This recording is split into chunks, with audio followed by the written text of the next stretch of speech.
कदाचित त्याचं म्हणणं सुद्धा तो रागात असेल, आम्ही तेही ऐकून घेऊ, पण शेवटी जो निर्णय होतो तो अंतिम असतो.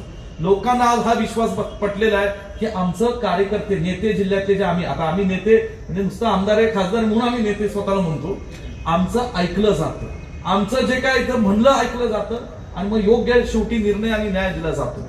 ही भूमिका आम्ही ह्या जिल्ह्याच्या राजकारणात आता घेतलेली आहे. आणि म्हणून या ठिकाणी आज मला सांगायचंय, आता जरी तुम्हाला संघर्षाचा काळ वाटला असला, मी तुम्हाला लिहून देतो 2029ला अशाच पद्धतीने तुम्ही आम्ही काम करत राहिलं तर ह्या जिल्ह्यात सर्वात जास्त आमदार काँग्रेस पक्षाचे राहतील, हा विश्वास तुम्हाला. Time we value your time, you are also staying away from your state, your family, covid days and spending time in Sangli.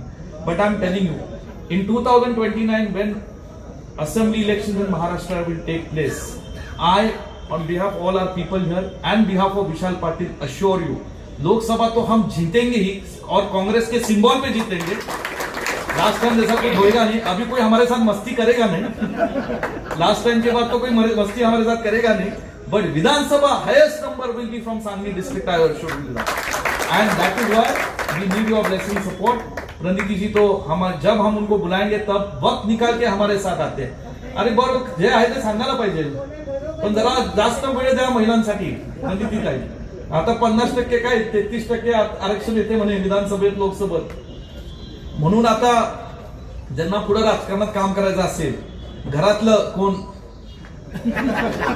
इच्छुक असेल तर आपली ती तयारी हळूहळू करत जा, एवढंच मला सल्ला द्यायचा. बाकी मी फार काय बोलत नाही. म्हणून आता 2-3 दिवसात काय होणार आहे ते कळेल. परंतु अपन सगळे ये पीछे बैठी हुई भी टीम सर बहुत अच्छी एक्सपीरियंस टीम है. जमादार सर है हमारे, जेके बापू जी, उत्तम भाऊ आहेत, उधर बाबासाहेब कोडक जी बैठे, हे सगळे आमचे अनुभवी लोक आहेत. आणि राजेंद्र अप्पा, तुम्ही खूप चांगल्या पद्धतीने सांगितलं. तुम्ही अजित दरेकर जी, दीप्तीताई दरेकर साहेब नगरसेवक राहिले होते 5 वर्ष, त्यांनी चांगलं काम. दीप्तीताई तर गेले 20 वर्ष पुणे शहराचं अत्यंत खंबीर असं नेतृत्व करतायत.